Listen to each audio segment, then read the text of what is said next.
Rehavako malala ao amin'ny tompo, amin'ny fifaliana indray no anonana ny fiadanan'ny tompo ho amintsika isa-tokantrano, ho aminareo anie ny fahasoavan'i Jesosy Kristy tombontsika. Amen. Voaporofo fa iray ihany Andriamanitra. Voaporofo fa iray ihany Andriamanitra. Hitantsika amin'ny mofinainantsika an'io zany. Marka 2:20, ny andininy 9:20 hatramin'ny andininy 4:30. Voaporofo fa iray ihany Andriamanitra.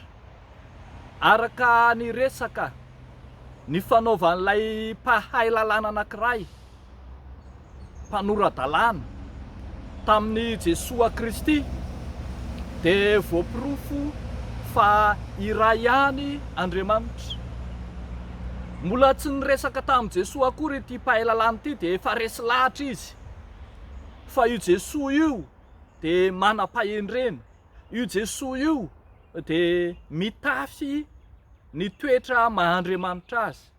Izany no naharesy lahatra azy anatona an' Jesosy.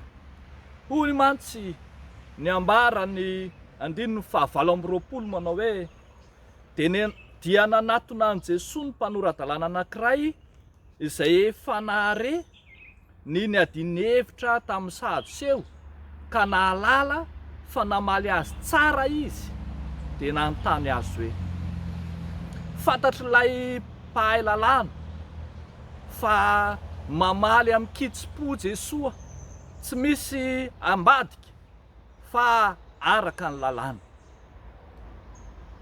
Efa dingana voalohany hamantarana ny maha Jesosy azy zany, ny maha Andriamanitra ny Jesosy. Kanefa mbola nohamarininy tamin'ny fanontaniana indray rehefa avy eo nanontany makasika ny lalàna. Raha marina izy mpahay lalàna, mpikirakirany lalàna no tokony amme fanazavana ny amin'ny lalàna. Eto izy indray no nanontany tamin'i Jesosy, ka dia novalian'i Jesosy mazava tsara ny voalazan'ny lalàna momba ny lalàna ny fitiavana. Hoy Jesosy namaly hoe: ny voalohany dia zao, mihain'ora Israely, Jehovah Andriamanitsika dia Jehovah iray ihany. Dia notohizany tamin'ny tokony hitiavana an'Andriamanitra sy hitiavana ny namana tahaka ny tena izany. Mbola voaporofo indray zany teo fa iray ihany Andriamanitra araka ny valitenin'i Jesosy.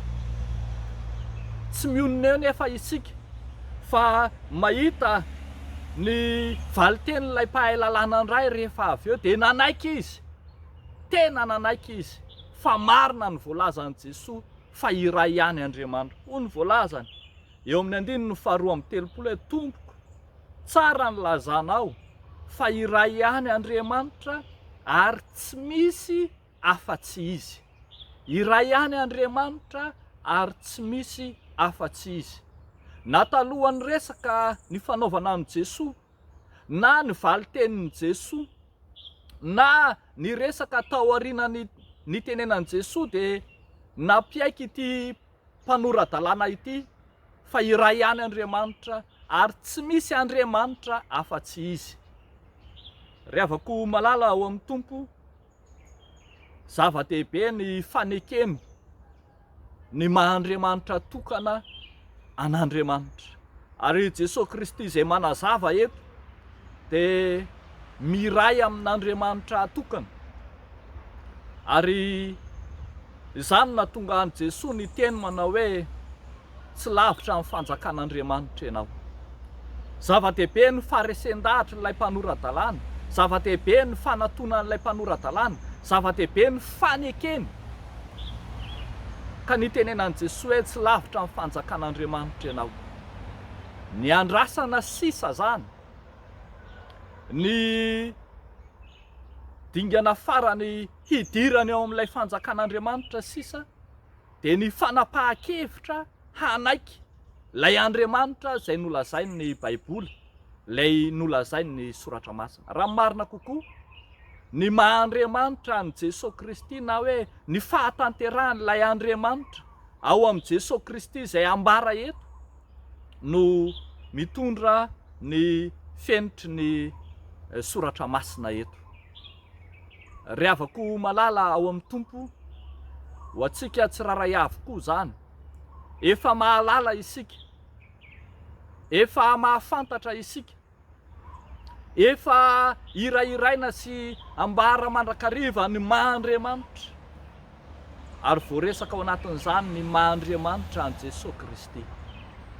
Fa maro amintsika no tahaka ity mpanorandalàna ity, tsy lavitra ny fanjakan'Andriamanitra, mbola andrasana amintsika ny fanapahan-kevitritsika hanaiky ny maha-Andriamanitra n'io Jesosy Kristy io, fa izany no lalana hidirantsika ho ao amin'ny fanjakana.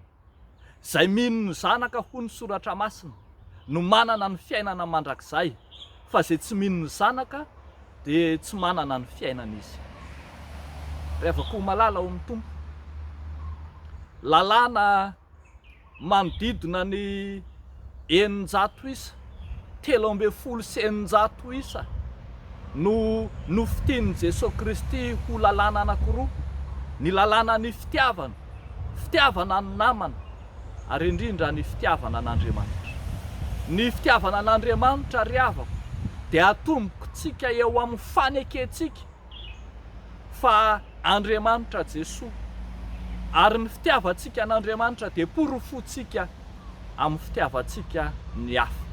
Zany no lalana afaka izorantsika andehanantsika amin'ilay fiainana mandrakizay.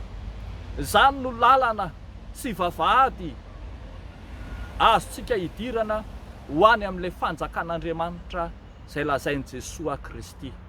Aoka ry havako, tsy ho ataontsika teoria fotsiny, na hijanona ho fahalalana sy fahazarana fotsiny ny fahafantarantsika ny momba an'Andriamanitra, fa tena hiainantsika sy hivelomantsika iombonantsika tanteraka amin'izany.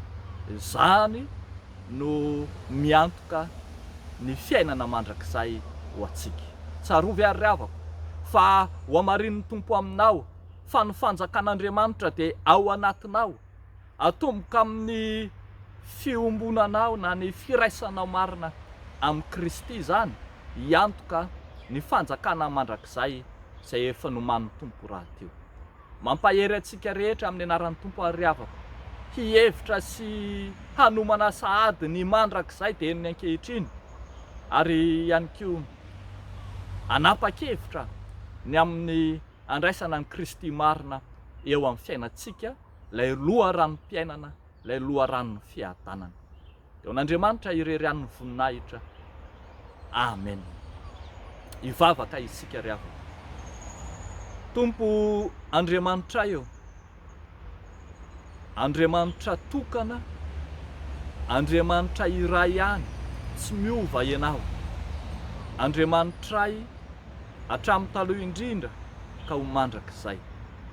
Misaotra anao izay manokatra ny varavaran'ny fanjakanao hidiranay, ary resy lahatra izay amin'ny fonay manontolo sy ny sainay manontolo, ny ino anao Andriamanitra, ny ho tianao ary ho tiany namanay tahaka ny tenanay.